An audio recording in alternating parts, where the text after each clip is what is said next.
Bienvenidos a Historias de Jack. Empezamos.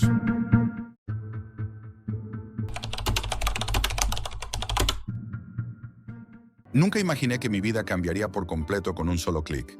Siempre había sido un tipo curioso, fascinado por lo desconocido, pero había algo en la Deep Web que nunca me había atrevido a explorar. Al menos hasta esa noche. Mi primo me había advertido con fuerza. No lo hagas, Jack. Hay cosas que no puedes ver, cosas que te cambiarán para siempre.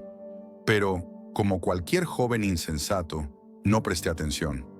Lo que vi esa noche no fue solo perturbador, fue la puerta a un destino irreversible.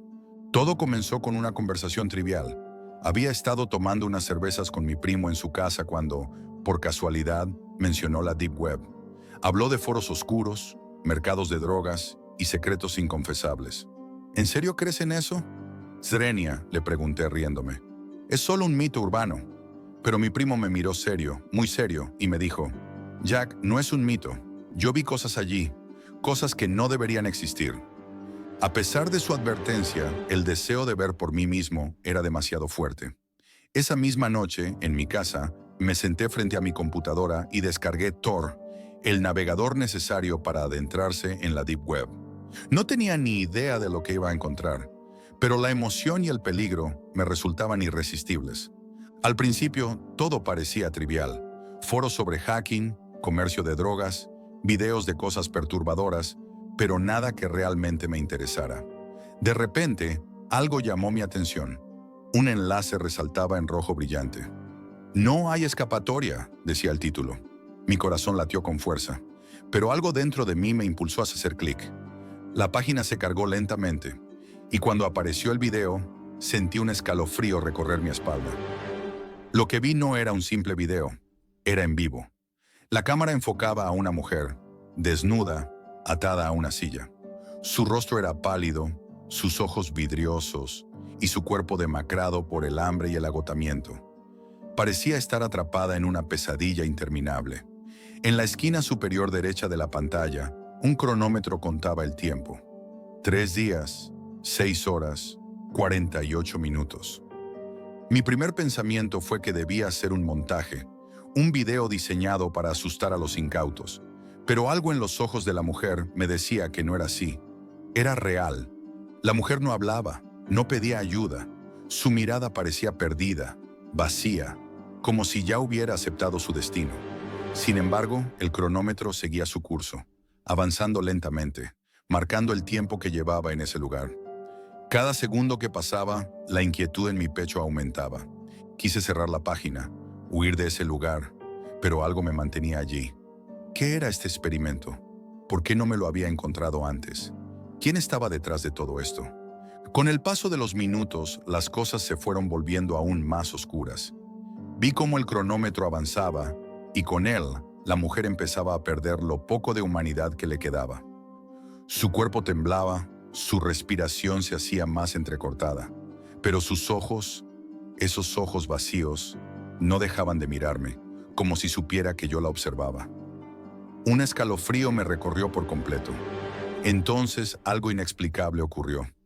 El video comenzó a desvanecerse y otra imagen apareció en la pantalla.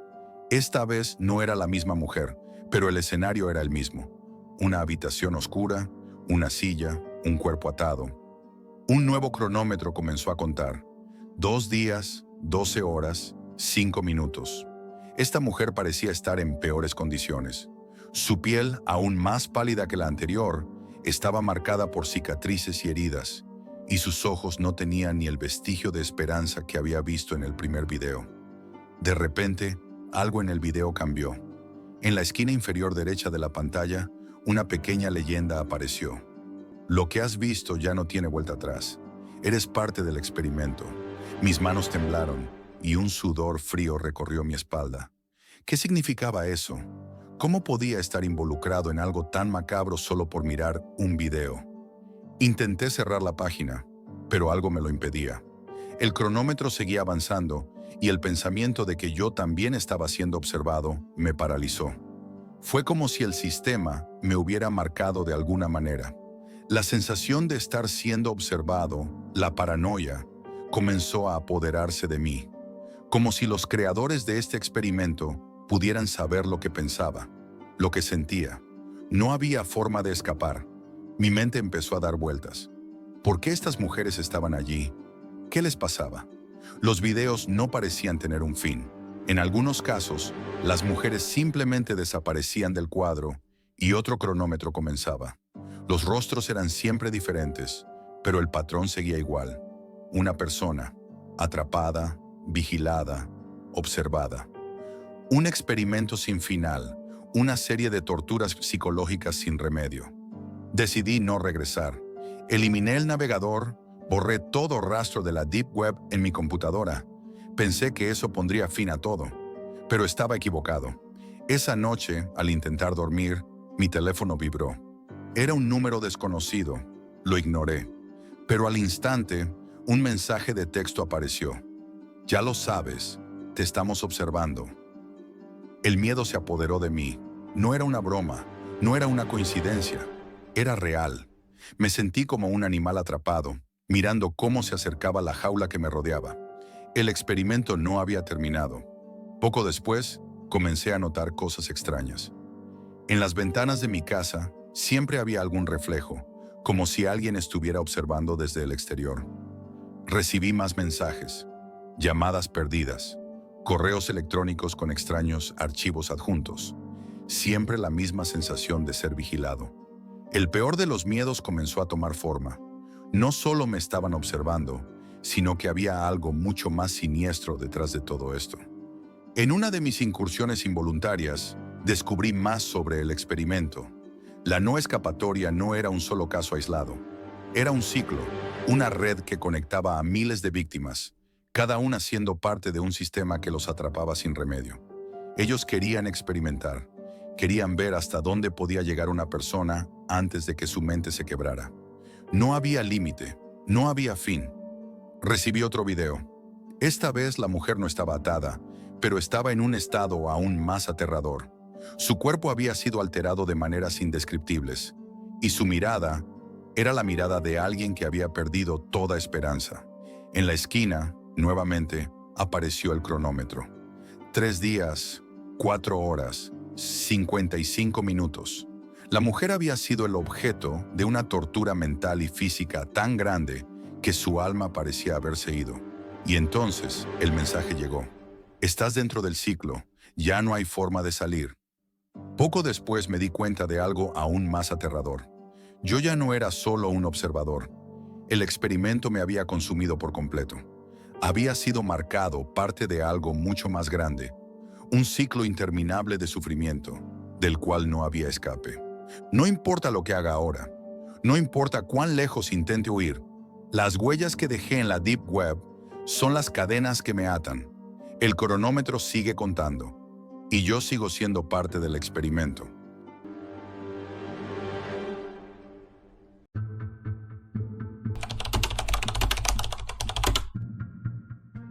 Trabajo en informática desde hace años y en este tiempo he visto de todo. Gente que no sabe cómo encender una computadora, otras que juraban que sus máquinas estaban malditas, e incluso clientes convencidos de que sus dispositivos estaban siendo controlados por fuerzas invisibles. Pero lo que me ocurrió aquel día, eso es algo que nunca olvidaré. Era un jueves normal como cualquier otro, cuando recibí una llamada de un pequeño negocio local. Nuestro internet no funciona. Pensamos que podría ser un virus, dijo el dueño de la tienda, su voz tensa. Como siempre, asumí que sería algo sencillo de resolver. A menudo, los problemas con internet eran solo una cuestión de cables mal conectados o una mala configuración. Sin embargo, algo en su tono me dejó una extraña sensación en el estómago. Tomé mi laptop, me preparé y me dirigí a la tienda. Cuando llegué, el dueño me esperaba en la puerta. No me saludó de forma cálida. De hecho, empezó a hablarme sobre teorías de conspiración, hackers y cómo odiaba todo lo relacionado con Microsoft Windows. Había algo en su actitud que me incomodó, pero me limité a escuchar, como siempre lo hacía. Era el típico discurso paranoico de alguien que había tenido demasiadas experiencias malas con la tecnología. Me llevó hasta su computadora y al instante noté que algo no estaba bien. El escritorio de su máquina era un desorden vacío, sin un solo icono. Algo no encajaba. Abrí el navegador y, como era de esperarse, estaba usando Internet Explorer. El navegador mostraba una página en blanco, como si la máquina estuviera completamente desconectada de cualquier cosa. Intenté acceder a Google, pero un error 404 apareció en la pantalla. Lo primero que hice fue comprobar la red. No estaba conectado a ninguna, nada. Estaba completamente aislado. Me adentré en la configuración de red para ver si había alguna forma de restaurar la conexión, pero al hacerlo me di cuenta de algo aún más extraño. El negocio no parecía tener acceso a ninguna red conocida. Solo había una serie de redes cercanas, pero todas estaban protegidas con contraseñas que el dueño claramente no sabía. Entonces, una red apareció en la lista de conexiones disponibles. No tenía contraseña, y su nombre era una serie aleatoria de letras y números. La curiosidad me pudo. Decidí conectarme a esa red, pensando que, si era una conexión sin seguridad, podría ver qué estaba ocurriendo. Me conecté sin problemas. Mi laptop no tardó en unirse a la red, y eso fue cuando las cosas empezaron a volverse raras. Al principio, todo parecía normal. Navegué un poco, revisé algunas configuraciones y ejecuté diagnósticos, pero algo no estaba bien. Mi computadora comenzó a congelarse brevemente. Al principio pensé que era la red. Tal vez estaba lenta o sobrecargada, pero los congelamientos comenzaron a alargarse. Al principio, solo unos segundos, luego unos minutos. Entonces, de repente, mi navegador se abrió solo. No fue que yo lo abriera, simplemente apareció en la pantalla. No podía creerlo. Pensé que tal vez se trataba de un virus o malware sofisticado, pero lo que ocurrió después fue mucho más allá de lo que podría haber anticipado. Una ventana de chat emergió en la pantalla. Hola.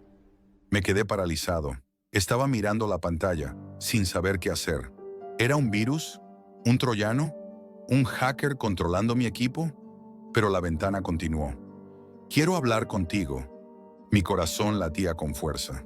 Sentí que la ansiedad me estaba consumiendo, pero no podía apartar la vista. Respondí, aunque no tenía idea de por qué lo hacía. ¿Quién eres? El mensaje apareció casi al instante. Necesitas salir de esta red ahora. Esta es tu última advertencia. Intenté cerrar la ventana, salir del navegador, desconectarme de la red, pero no pude. Mi computadora no respondía. No importaba lo que hiciera, no podía escapar. La ventana seguía abierta. Y luego lo vi. La pantalla cambió y comenzaron a aparecer datos personales míos. Mi nombre, mi dirección, mi número de teléfono. Pensé que estaba soñando, pero número. Era real. Mi información estaba ahí, expuesta, delante de mis ojos. Mi respiración se aceleró. ¿Cómo sabía esta cosa todo esto? ¿Era un ataque tan sofisticado que había accedido a toda mi información personal? El miedo me paralizó, pero cuando me intenté mover, la pantalla cambió de nuevo. Esta vez un mensaje más inquietante apareció. Tu cámara web está encendida. No deberías mirarme tanto. Podrías ver algo de lo que te arrepentirás. De repente la cámara de mi laptop comenzó a activarse. El LED verde que indicaba que la cámara estaba encendida brillaba con una intensidad inusual. Mi estómago se revolvió. Sentí que algo muy oscuro estaba ocurriendo. La pantalla comenzó a llenarse de imágenes. Imágenes tan horribles que, al principio, creí que eran un mal sueño. Vídeos de personas siendo maltratadas, escenas de sacrificios humanos, mutilaciones, incluso suicidios colectivos. Cada uno de esos recuerdos quedará grabado en mi mente por siempre. Me sentí completamente impotente. No sabía si alguien realmente estaba detrás de todo esto o si era un software diseñado para manipular mentes vulnerables. Un estremecimiento recorrió mi cuerpo.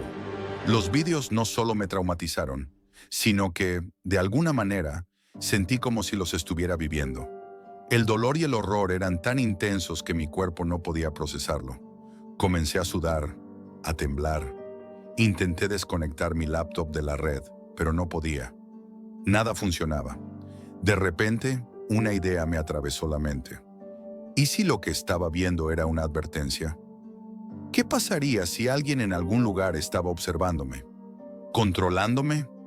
Con el último vestigio de calma que me quedaba, apreté el botón de encendido y apagué la computadora. Pero no fue suficiente. Cerré mi laptop, salí corriendo del lugar y me dirigí al baño, donde vomité, intentando liberar mi cuerpo de la angustia y el pánico que sentía. El tiempo pasó lentamente. Finalmente, regresé a la computadora, todavía temblando, mi mente aturdida por lo que había experimentado. Miré el equipo del cliente. Estaba encendida. Y lo más extraño, parecía estar funcionando perfectamente.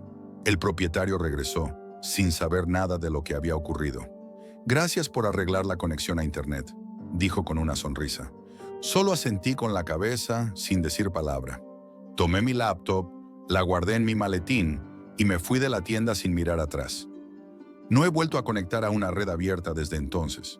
Y a veces, cuando la noche se hace más oscura, me pregunto si todavía hay algo más en esa red, algo más allá de lo que vi, algo que espera a quien se atreva a cruzar sus límites, algo que solo puede ser descrito como la red oscura.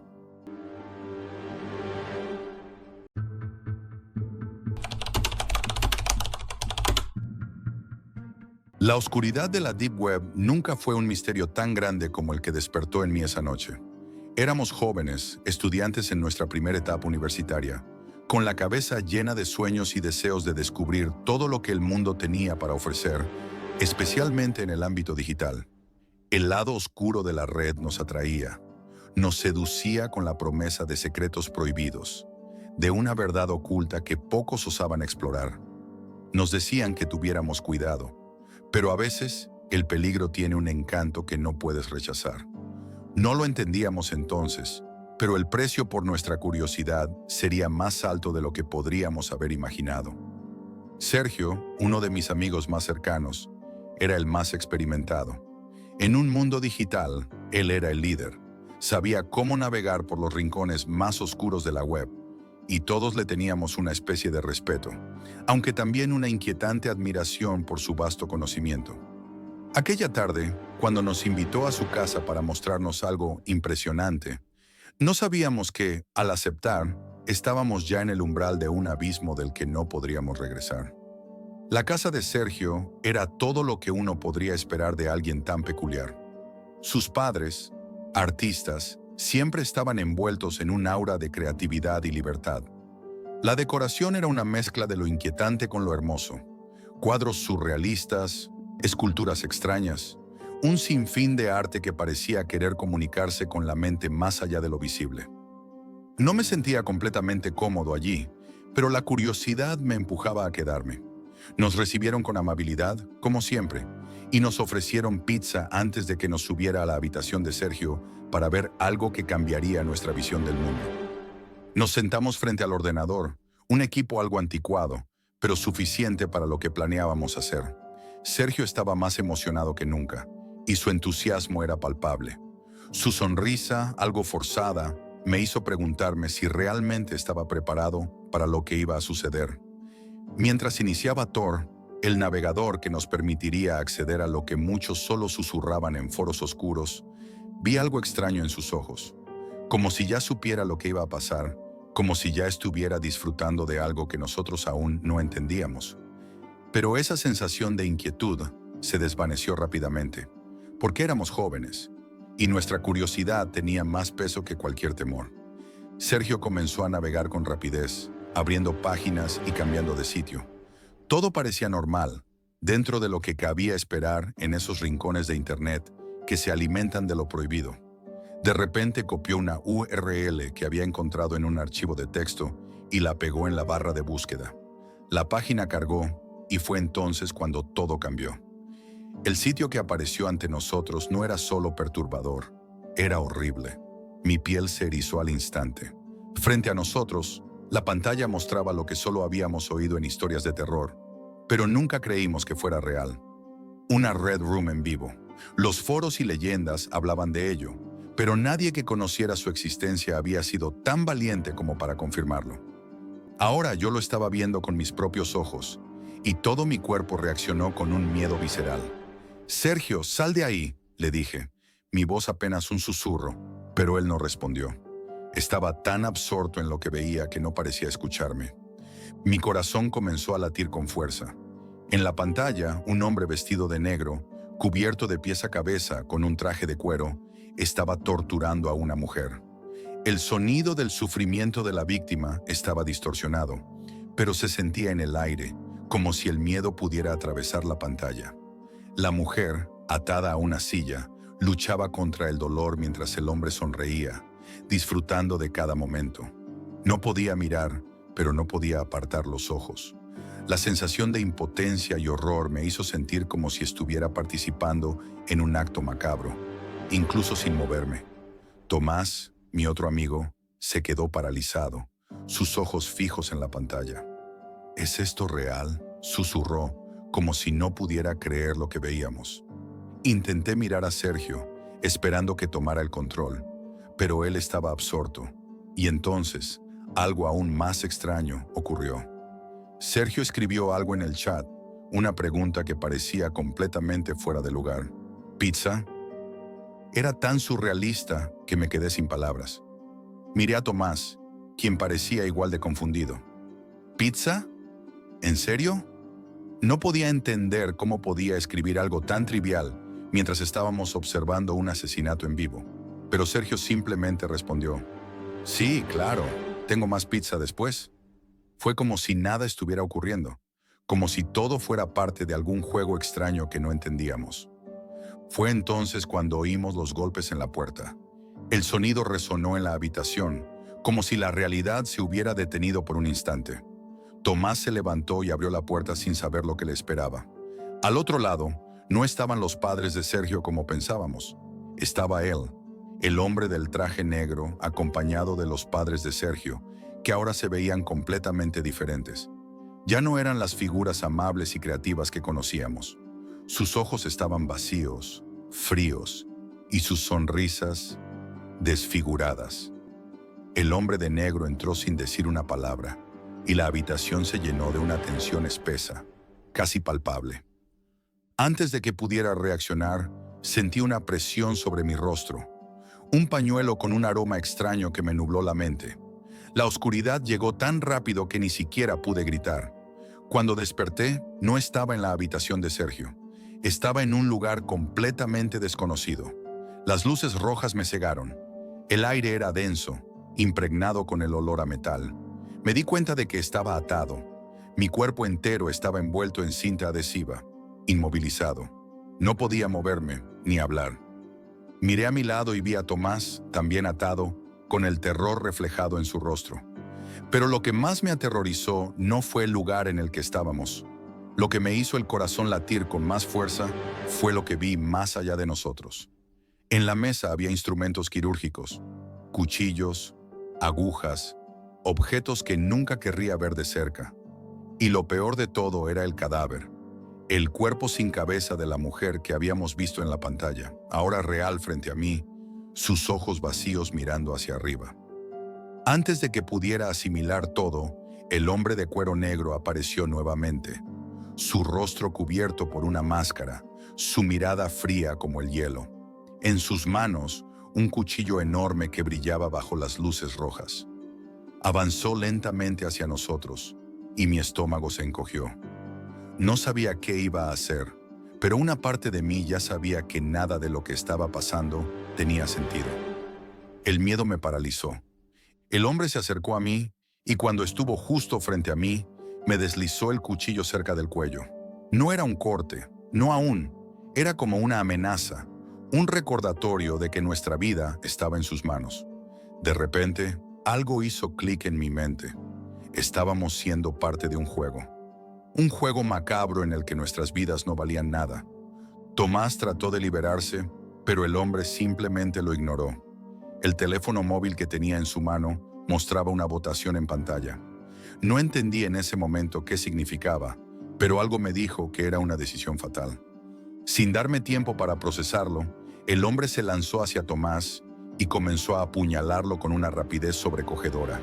Mis gritos fueron ahogados por la cinta adhesiva en mi boca. Vi los ojos de Tomás, sus ojos llenos de lágrimas, de confusión, de miedo. Vi cómo la vida se apagaba de él, y su mirada ya no fue la misma. Se fue con una pregunta que nunca podría responder. Cuando desperté, estaba en la calle, a unos metros de mi casa, como si nada hubiera pasado. Mi mente estaba rota, no entendía nada. Mis padres me abrazaron, pero yo no podía entender si estaba vivo o muerto. La policía nunca encontró el cuerpo de Tomás, y Sergio, junto con sus padres, desaparecieron como si nunca hubieran existido. El miedo sigue conmigo, como una sombra que me persigue en cada rincón de mi vida. Ahora, cada vez que me siento frente a una pantalla, siento que estoy siendo observado, como si ellos estuvieran esperando el momento adecuado para terminar lo que comenzaron. Hoy sigo viviendo con la incertidumbre de si algún día seré el siguiente en ser elegido. Pero una cosa es segura, el horror de la Deep Web es real, y nunca sabes quién está detrás de la pantalla, observándote, esperando a que formes parte de su macabro juego.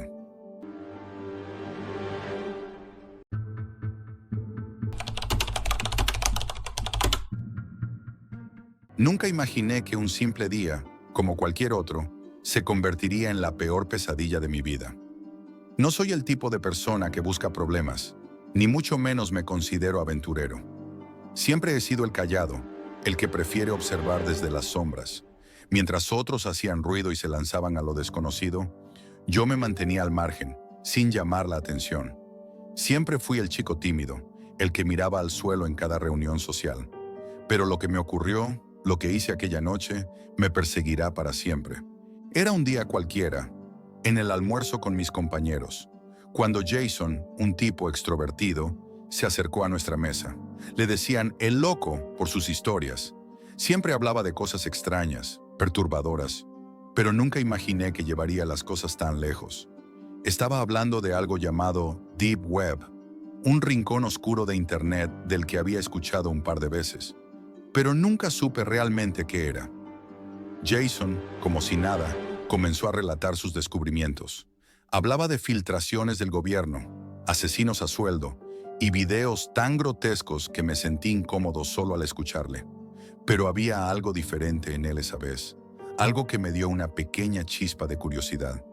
Hablaba de seres humanos siendo ejecutados, torturas horribles. Y lo peor, decía que todo era real. Yo pensaba, no puede ser, esto no puede ser verdad. Después de todo, ¿quién haría algo así sin ser atrapado? La curiosidad me comenzó a devorar. Si todo esto era cierto, si realmente existía un lugar en Internet tan oscuro y perturbador, ¿no debía verlo por mí mismo? ¿No merecía conocer la verdad, aunque me aterrara? Le pregunté cómo podría acceder a ese mundo.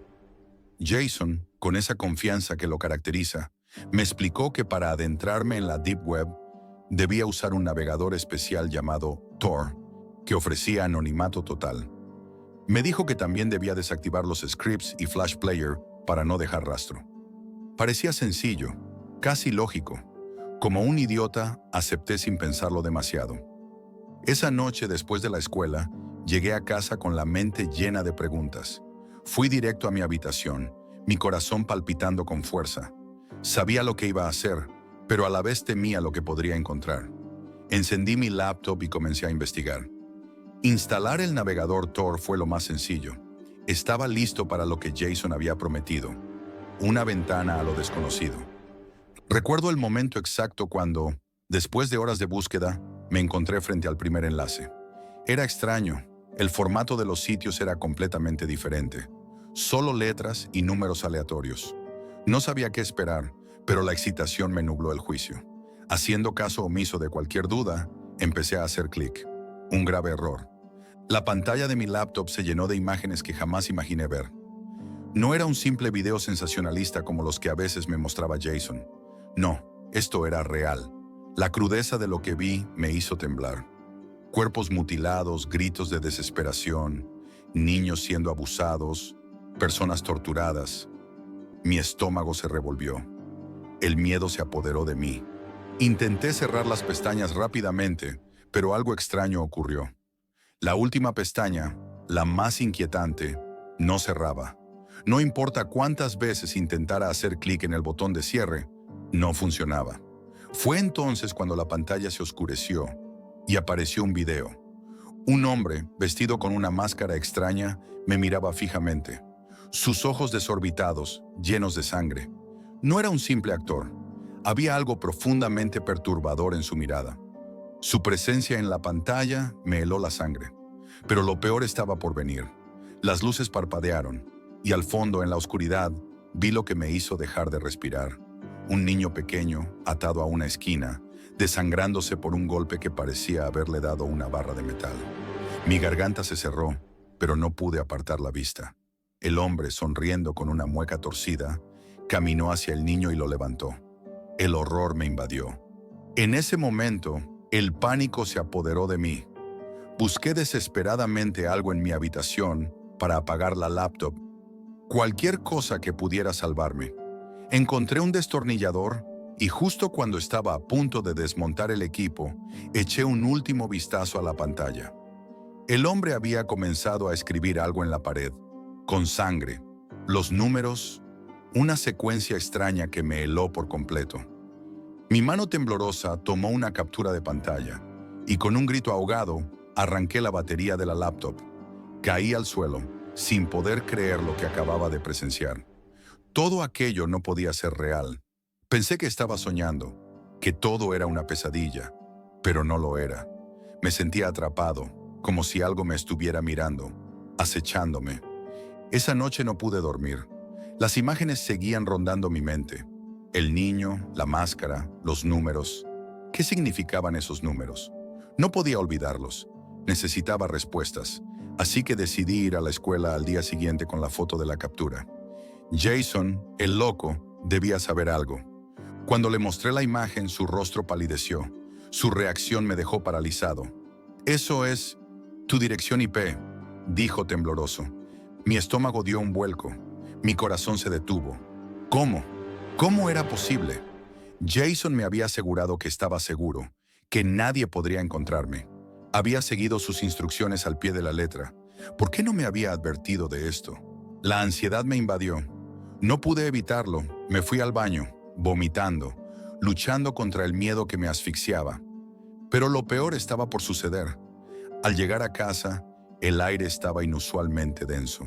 El silencio era opresivo. Cuando entré, mi mundo se desplomó. La casa estaba saqueada. Todo lo que valía algo, todo lo que era importante, había desaparecido. En ese momento entendí que alguien había estado aquí, alguien que sabía exactamente lo que hacía. Desesperado, llamé a mi madre y ella llegó rápidamente. El caos estaba en su rostro, pero lo que más me aterró fue lo que encontramos en el armario de su habitación. Un goteo constante. Cuando abrimos la puerta, la visión me paralizó. En el pecho de mi madre, tallado en la piel, estaba el mismo símbolo que había visto en la máscara del hombre del video. La policía nunca resolvió el caso. Nadie fue atrapado. Pero desde esa noche ya no soy el mismo. El hombre con la máscara sigue acechándome, y aunque trato de olvidarlo, sé que su mirada me observa en cada rincón oscuro de mi vida. Y si algún día decides aventurarte en la Deep Web, recuerda, no todo lo que encuentras allí debe ser visto. Algunos misterios están mejor sin resolver.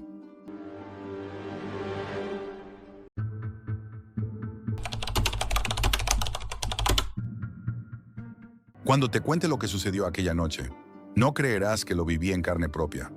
La gente siempre piensa que las historias sobre la Deep Web son solo cuentos urbanos, leyendas que se exageran, pero lo que vi, lo que sentí, no tiene explicación lógica. Esa noche empezó como cualquier otra. Mi hermano Tom y yo estábamos en casa. Nuestros padres se habían ido a una fiesta, y la casa estaba completamente en silencio, exceptuando el sonido de las teclas del ordenador de Tom. Desde hacía unos días notaba algo raro en él, algo diferente. Pasaba horas frente a la pantalla, a menudo se mantenía a solas, y cuando preguntaba qué estaba haciendo, me respondía con evasivas, con risas nerviosas. Me estaba acostumbrando a la idea de que algo no estaba bien. Sin embargo, esa noche, todo se volvió mucho más oscuro. Lo vi sentado en su escritorio, con la luz de la pantalla iluminando su rostro. Sus ojos, brillando con una intensidad casi inquietante, recorrían las páginas de un sitio web. Al principio, pensé que solo estaba buscando algo común, algún foro o video, pero al acercarme, vi imágenes que no encajaban. Armas, drogas, símbolos extraños. Algo no estaba bien y un escalofrío recorrió mi espalda. Me acerqué lentamente y pude leer la dirección de la página. Señor, Nice Guy Market. ¿Qué demonios es eso, Tom? Le pregunté intentando mantener la calma. Él se giró hacia mí, sonrió, pero era una sonrisa que no me gustó. Su expresión estaba demasiado relajada, como si todo lo que hacía fuera lo más normal del mundo. Es un sitio en la Deep Web. Estoy comprando marihuana. Es seguro, no pasa nada. Nadie puede rastrearme. Es todo anónimo. Mi cabeza empezó a dar vueltas. Sabía que la Deep Web no era un lugar común. Sabía que podía ser un terreno peligroso, pero Tom parecía tan confiado, tan seguro. Insistió en que ya había comprado allí antes, varias veces. Dijo que todo estaba bajo control. Había usado programas de cifrado, VPNs, todo lo necesario para mantenerse fuera del radar. Intenté razonar con él. Le dije que era ilegal, que si alguien descubriese lo que hacía, podría meterse en serios problemas. Pero él se mantenía firme, riendo de mis preocupaciones como si fuera un niño exagerando. Y por un momento me pregunté si tal vez yo estaba siendo demasiado dramático. Quizás en su mente era solo una compra más, algo trivial. Al principio no quise intervenir más, pensando que tal vez podría solo ignorarlo y que todo se resolvería solo. Pero me senté en el sofá, mirándolo de reojo. Vi cómo navegaba entre diferentes opciones. Encontró una variedad de cannabis llamada The Poison Queen, una planta con buenas reseñas, aunque sus descripciones parecían demasiado perfectas. Estaba claro que Tom había caído en la trampa de las apariencias. Decidí intentar otra vez, esta vez con más firmeza. ¿Estás seguro de esto, Tom?, le pregunté, acercándome al ordenador. Él me miró con ojos desafiantes y me dijo que no me preocupara, que todo estaba en orden. Y como si fuera un experto en la materia, comenzó a mostrarme cómo realizar la compra, cómo enviar un mensaje cifrado al vendedor, cómo ocultar cualquier rastro de su identidad. Me explicó con calma que, si el vendedor estaba en el mismo estado, la entrega sería rápida. Dijo que había verificado al vendedor, que había hecho compras anteriores sin problemas. Lo que no entendía, lo que aún no comprendía, era la gravedad de lo que estaba haciendo. No solo estaba involucrado en algo ilegal, sino que estaba tan confiado que no veía el peligro que acechaba detrás de cada clic. A las pocas horas, tras varias confirmaciones y pasos que me parecieron incomprensibles, la compra estaba hecha. Tom había enviado su dirección, su nombre, sus detalles personales, todo a un extraño. Intenté detenerlo. Le supliqué que no lo hiciera, que era un grave error, pero él no escuchó. Una semana después, la paranoia comenzó a invadirlo. Las primeras señales de algo raro aparecieron. No había recibido el paquete, no había respuesta del vendedor. Tom se volvía cada vez más nervioso, su comportamiento más errático. Pero lo peor de todo fue la noche en la que todo cambió. A las 10:15 de la noche, un golpe en la puerta. Fue tan fuerte que casi caí de mi silla. Me paralicé. Tom se levantó. Sus ojos se abrieron como platos. Y por un momento, vi miedo en su rostro. Él no quería abrir, pero el hombre al otro lado ya había empezado a golpear de nuevo, esta vez con más furia. ¿Quién será?, susurró con la voz temblorosa. Mi primer instinto fue el de protegerlo. Mi mente estaba ya trabajando a toda velocidad. ¿Serían los de la policía? ¿Habían rastreado la compra de drogas? Pero cuando miramos por la mirilla, algo no cuadraba. Un hombre extraño estaba ahí. Cabello desordenado, barba sucia, una ropa vieja. No parecía un agente de policía, pero su presencia, había algo inquietante en ella. El hombre pronunció el nombre de Tom, y en ese instante, el aire se volvió espeso. Me giré hacia él. Mi hermano estaba completamente inmóvil. Sus ojos no podían apartarse del hombre. «¿Tom?», el hombre repitió, y luego hizo un gesto, invitándonos a salir. Tom, como si estuviera bajo un hechizo, dio un paso hacia la puerta. Pero algo en mi interior me dijo que no era un buen momento. No era la policía, era algo mucho peor. Con un impulso, lo agarré por el brazo y lo arrastré hacia adentro, cerrando la puerta con un golpe sordo. El miedo me llenó por completo cuando escuché el primer golpe en la puerta. ¡Golpe! ¡Golpe! La resonancia de esos impactos fue como un martillo sobre mi cabeza, y al mirar por la ventana, vi la camioneta estacionada en la entrada. El hombre estaba ahora afuera, mirando a través de la ventana, esperando a que abriéramos. Vi algo que me heló la sangre. Una figura en la parte trasera de la camioneta, semioculta, con un pasamontañas. El hombre hizo un gesto con la mano hacia la figura, indicándole que se agachara, pero no fue suficiente. El pánico se apoderó de mí.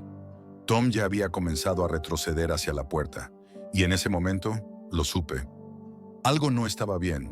Tom empezó a caminar hacia la camioneta, pero yo lo arrastré de vuelta, cerrando la puerta con rapidez. Al poco rato, comenzó el golpeteo, pero algo cambió. El hombre ya no estaba golpeando la puerta, sino que se alejaba lentamente, sin prisas, como si supiera que ya nos tenía. En ese momento, un hombre mayor que paseaba a su perro se acercó, y algo en la escena lo alertó. Él se acercó al extraño y lo cuestionó. Fue lo suficiente. El hombre extraño se dio la vuelta, visiblemente incómodo, y se subió a su camioneta. Aceleró y desapareció en la oscuridad. Pero yo no podía dejar de pensar en lo que había sucedido. Corrí hacia el coche de papá, aún temblando, para contarles todo, aunque eso significaba delatar a mi hermano. Pero al llegar, vi la misma camioneta estacionada a mitad de la cuadra, en la entrada del callejón sin salida. Estuvo allí solo unos segundos, antes de desaparecer como un fantasma. Desde entonces, esa camioneta nunca volvió. Pero cada vez que escucho un ruido extraño en la calle, cada vez que siento que alguien me está observando, me pregunto, ¿cuánto de lo que ocurrió esa noche fue solo el comienzo? Hoy, 3 meses después, Tom sigue sin creer lo que sucedió. Sigue pensando que estaba todo bajo control. Pero yo sé lo que vi. Y aunque haya pasado el tiempo, un susurro en la oscuridad sigue rondando mi mente, diciéndome que la historia no ha terminado. Nunca juegues con la oscuridad. No sabes quién o qué está al acecho.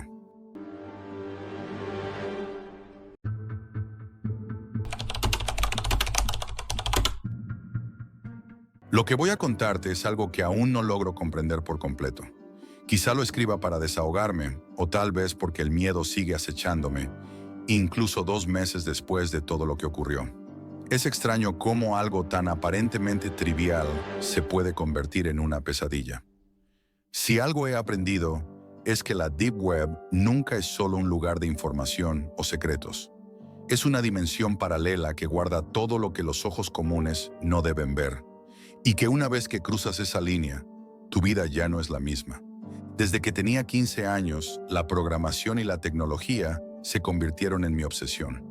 Mientras mis compañeros de clase se preocupaban por lo que sucedía en sus redes sociales, yo pasaba horas y horas escribiendo scripts, hackeando por diversión, alterando sistemas para comprobar hasta dónde llegaba mi habilidad.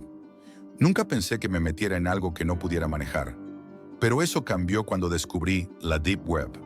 Lo que al principio parecía solo una curiosidad pasajera, pronto se convirtió en un vicio. Empecé a experimentar con herramientas como Tor y Tails, desactivando cada posible pista de mi identidad, sabiendo que lo que estaba haciendo no era del todo legal, pero no me importaba. Sentía que había encontrado mi lugar. El anonimato y el poder absoluto de lo que podía hacer allí me sedujeron. La noche en que todo comenzó a cambiar, estaba navegando sin rumbo fijo, explorando foros de hackers, buscando vulnerabilidades que explotar, hasta que algo captó mi atención, un sitio titulado Botnets en alquiler. No tenía muchas expectativas. Sabía que alquilar una botnet era caro, pero como siempre, la curiosidad me llevó a investigar más a fondo. Pronto me di cuenta de que no necesitaba alquilar una. Podía tomar una por mi cuenta. Después de todo, era lo que hacían los hackers más avanzados, ¿verdad? Durante días me preparé. Busqué vulnerabilidades, estudié métodos de infección y protección. Y cuando sentí que había aprendido lo suficiente, tomé mi laptop y me dirigí a la biblioteca pública. La biblioteca. Un lugar tranquilo, con pocas personas, perfecto para realizar mis actividades. Sabía que debía tomar todas las precauciones posibles. Por eso usaba Tor y tomaba medidas como desconectar mi reproductor de flash, protegiendo cada rastro digital. La noche era mía. En menos de 5 minutos había encontrado una botnet, pequeña, vulnerable, que parecía una presa fácil. Pensé que sería una operación rápida, algo sencillo, pero como todo lo que hago, no lo fue. La sensación de tener el control de tantas computadoras ajenas me embriagó. El poder que sentí al ver cómo mi malware infectaba cada dispositivo, cómo se apoderaba de ellos, me hizo sentir como si estuviera jugando a ser Dios. A partir de ahí, las posibilidades parecían infinitas. Sin embargo, todo se desmoronó rápidamente. En cuestión de días, el troyano desapareció de mi botnet. No podía creerlo. Algo había borrado mi acceso. Al principio pensé que había cometido un error, un fallo en la programación. Pero algo dentro de mí me decía que no era tan simple. La ansiedad me comenzó a consumir. Sabía que alguien había tomado medidas contra mí, y no era cualquier persona. Fue entonces cuando empezaron los mensajes. Primero, un texto sin remitente, tan simple, tan directo. Te encontré. No supe qué pensar. La paranoia se apoderó de mí. Pensé que tal vez alguien estaba jugando conmigo, o tal vez era una broma de algún amigo. Pero la respuesta que recibí de vuelta cambió todo. Vete al infierno. Era una amenaza clara, inconfundible. No le di mucha importancia al principio, convencido de que era solo otro hacker intentando intimidarme. Pero las amenazas se volvieron más agresivas, más personales. Alguien sabía cosas sobre mí, mi número de matrícula, mis contraseñas, todo lo que había hecho en la red, y eso me aterraba. ¿Cómo había llegado tan lejos? ¿Cómo me habían rastreado tan rápido? La situación se volvió aún más extraña cuando, una noche, recibí una llamada del número desconocido. Mi corazón latía con fuerza, pero atendí. El sonido del otro lado era como si estuviera distorsionado, con ecos lejanos, como si no fuera una llamada común, sino algo diseñado para asustar. Rastreando. Eso podría no ser bueno para tu salud. No entendí lo que quería decir, hasta que empezó a recitar con frialdad mi número de matrícula, mi dirección, mis redes sociales. Toda mi vida en su palma. Lo que vino después fue más aterrador aún.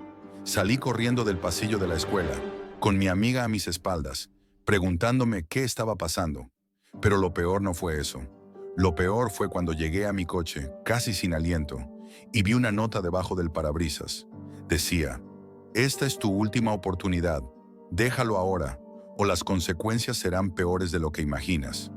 Mis manos temblaban mientras sostenía la nota. Estaba tan cerca de perder el control que sentí como si el aire mismo me apretara el pecho. Lo que más me inquietó fue lo siguiente.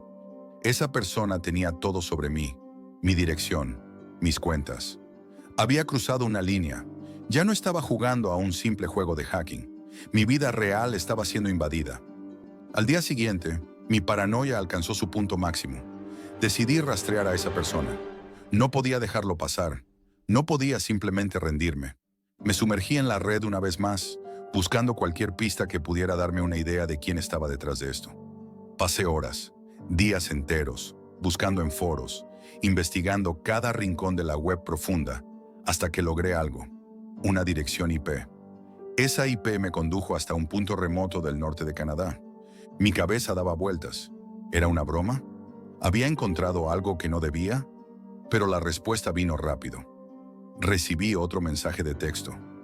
Estás jugando con fuego, Jack, y no te gustan las quemaduras. Cada vez que pensaba que las cosas podrían calmarse, todo empeoraba. Un viernes por la tarde, mientras caminaba hacia el estacionamiento, mi teléfono sonó una vez más. Esa misma voz, filtrada y distorsionada, comenzó a recitar mis datos con una calma que me heló. En ese momento, algo dentro de mí sabía que ya no estaba a salvo. Sabía que la persona del otro lado tenía un control absoluto sobre mí, pero lo peor de todo era que no tenía idea de qué quería o por qué estaba dispuesto a llevar las cosas hasta ese punto. Ahora, 2 meses después, la pesadilla se ha detenido. No he recibido más mensajes, no han intentado nada más, pero la sensación de estar siendo observado nunca se ha ido. Me pregunto, cada día, ¿qué secretos estaban ocultando? ¿Por qué esa botnet era tan importante para ellos? ¿Qué habían hecho para protegerla con tanto fervor? Nunca lo sabré. Pero aprendí una valiosa lección en todo esto. En la Deep Web hay más que simples hackers. Hay sombras que prefieren mantenerse en las tinieblas. Personas dispuestas a hacer lo que sea necesario para proteger lo que sea que estén ocultando. Y una vez que entras en su mundo, no hay vuelta atrás.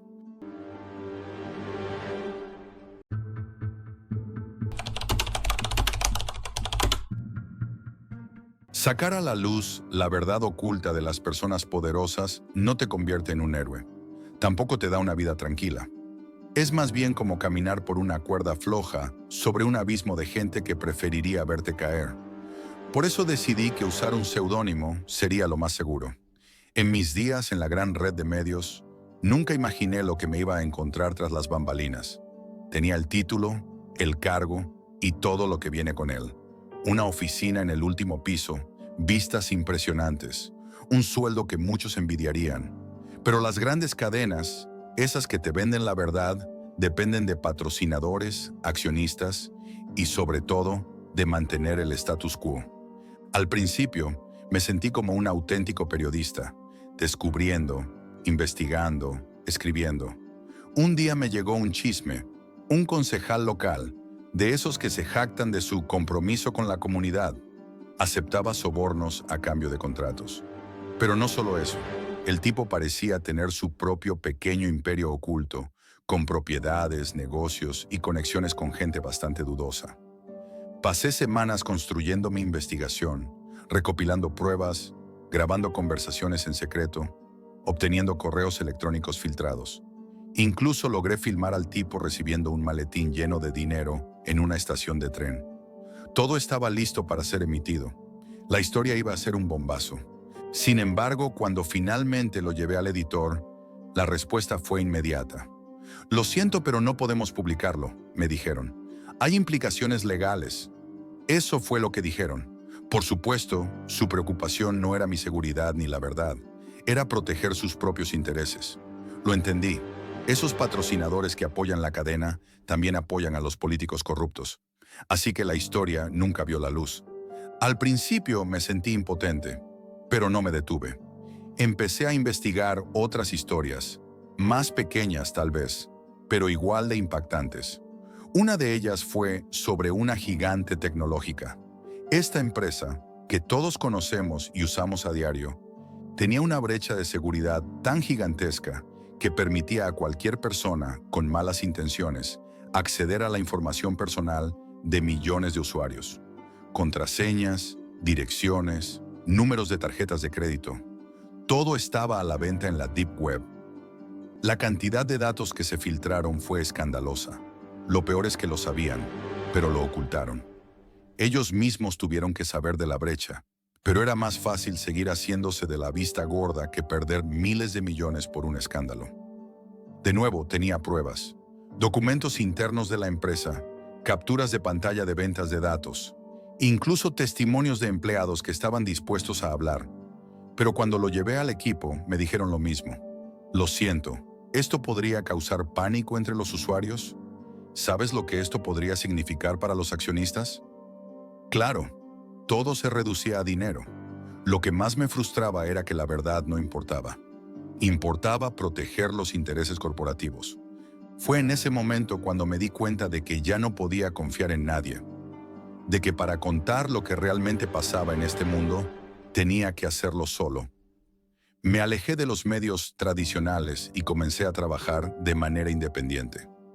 Mi enfoque se centró en el cibercrimen, un mundo fascinante, peligroso y misterioso. Me sumergí en la Deep Web, un lugar tan vasto y oscuro como el océano. Ahí nadie te conoce por tu nombre, pero muchos te reconocen por lo que sabes.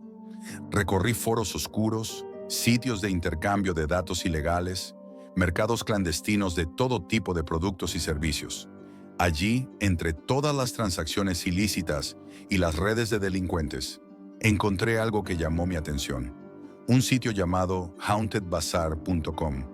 Estaba oscuro, con una apariencia retro, casi como si fuera de los años 90, con imágenes en baja resolución, texto simple en lugar de gráficos elaborados. No había publicidad ni un diseño atractivo. Solo una página que parecía sacada de un antiguo rincón del Internet. Lo que me llamó la atención fue la lista de artículos que vendían. A simple vista, parecía un bazar de cosas inofensivas, pero conforme fui desglosando las fotos y leyendo las descripciones, me di cuenta de que lo que ofrecían no era común ni legal. La primera imagen mostraba un sillón enorme. No era un sillón común, claro, era casi monstruoso. La tela estaba completamente quemada, como si alguien hubiera intentado prenderle fuego, pero no lo hubiera logrado. Las patas del sillón estaban envueltas en cadenas oxidadas, y todo parecía tener una atmósfera de abandono. Pero lo más extraño fue el lugar en el que se encontraba. La fotografía mostraba el sillón en medio de un bosque. Los árboles a su alrededor estaban quemados, retorcidos, como si un incendio forestal hubiera dejado su marca en todo el paisaje. La descripción debajo de la foto decía pertenecía a un ángel. Ya no está. Ese mensaje, sin sentido alguno, me heló la sangre. No tenía idea de lo que eso significaba, pero la imagen era inquietante. Seguí navegando por el sitio, buscando más. Lo siguiente que apareció fue una serie de frascos. Algunos de ellos parecían frascos de mayonesa reciclados. Otros más sofisticados, con inscripciones en latín grabadas en el vidrio. Cada uno de esos frascos estaba lleno de un líquido espeso y negro, algo como alquitrán. La descripción decía almas de caníbales, solo para uso personal. No sabía qué pensar de eso. El término almas de caníbales no tenía sentido en mi mundo, y sin embargo, me sentí más atraído por la curiosidad que por el miedo. De repente, comencé a sentir que algo no estaba bien, pero algo dentro de mí me empujaba a seguir investigando. Y entonces apareció otra foto, esta vez de un vestido de novia. Parecía normal a primera vista, pero lo que estaba detrás de la escena era lo que me inquietó. Había una figura gigantesca, encapuchada y con una máscara grotesca, observando a una niña mientras jugaba. Parecía una escena sacada de una película de terror, pero lo más perturbador fue que la niña no parecía darse cuenta de la presencia de esa figura monstruosa. De alguna manera, todo lo que vi en ese sitio, aunque no lo entendiera completamente, me hizo sentir como si hubiera tropezado con algo mucho más grande y oscuro que cualquier historia que hubiera cubierto antes. Sabía que si seguía investigando, no solo me estaría metiendo en un mundo de cosas extrañas, sino que también podría estar caminando por un camino del que no podría regresar. Pasaron varias semanas después de mi encuentro con hauntedbazaar.com. A medida que seguía investigando en la oscuridad de la Deep Web, un mal presentimiento comenzó a crecer en mi interior. No solo era el tipo de información que estaba manejando, era la sensación de que alguien o algo estaba vigilando cada uno de mis movimientos. En la superficie, mi vida parecía normal. Seguía trabajando desde mi apartamento, sin jefes que me presionaran, sin la necesidad de rendir cuentas a nadie. Pero sabía que estaba profundamente involucrado en algo más grande de lo que imaginaba. La tranquilidad de mi rutina diaria se había ido por completo. Una noche, después de un día de navegar por distintos foros y páginas oscuras, descubrí una conversación que me hizo sentir como si hubiera tocado un nervio sensible. Un usuario, con el nombre Dark Bishop, había dejado un mensaje en un hilo relacionado con coleccionistas de objetos extraños. Había algo en su tono que me dio escalofríos. No solo hablaba de la rareza de ciertos artículos, sino que mencionaba de manera críptica que estaba buscando algo muy específico. La cadena que enlaza el alma. No pude evitar sentir que esa frase tenía un significado profundo, pero la sensación que me produjo era de un peligro inminente, como si hubiese descubierto la punta de un iceberg que no debía haber tocado. Decidí seguir el rastro. Las pistas eran fragmentadas, pero a medida que leía más sobre Dark Bishop, supe que tenía que encontrarlo. ¿Quién podría estar tan obsesionado con algo como la cadena que enlaza el alma? Seguí investigando en ese hilo, encontrando más mensajes dispersos, siempre en un tono inquietante. Fue entonces cuando descubrí un detalle aterrador. El usuario Dark Bishop había mencionado un intercambio final, y lo que más me aterrorizó fue que afirmaba que el artículo que buscaba ya había sido entregado. Algo en sus palabras me hizo sospechar que no se trataba de un simple coleccionista. Tal vez era alguien que no solo quería poseer esos objetos, sino que tenía algún tipo de control o poder sobre ellos. El sentido de la urgencia creció en mí. Sabía que debía descubrir más, pero también era consciente de que estaba cruzando líneas que no podía deshacer. Esa misma noche, después de realizar varias búsquedas sobre el usuario, encontré algo más. Un blog oculto con un enlace criptográfico. El contenido era vago, pero lo que pude leer me heló. Hablaba de una serie de rituales antiguos, maldiciones, y de una red secreta de coleccionistas que buscaban objetos con un poder más allá de lo físico. Uno de los objetos mencionados era una llave, pero no una llave común. Según el blog, la llave podía abrir puertas en dimensiones paralelas, como si fuera capaz de desbloquear no solo espacios físicos, sino también puertas que conectaban el mundo real con otros más oscuros. Lo que encontré en ese blog me atrapó. Aunque intenté convencerme de que era solo un relato de terror sin base, las piezas comenzaban a encajar.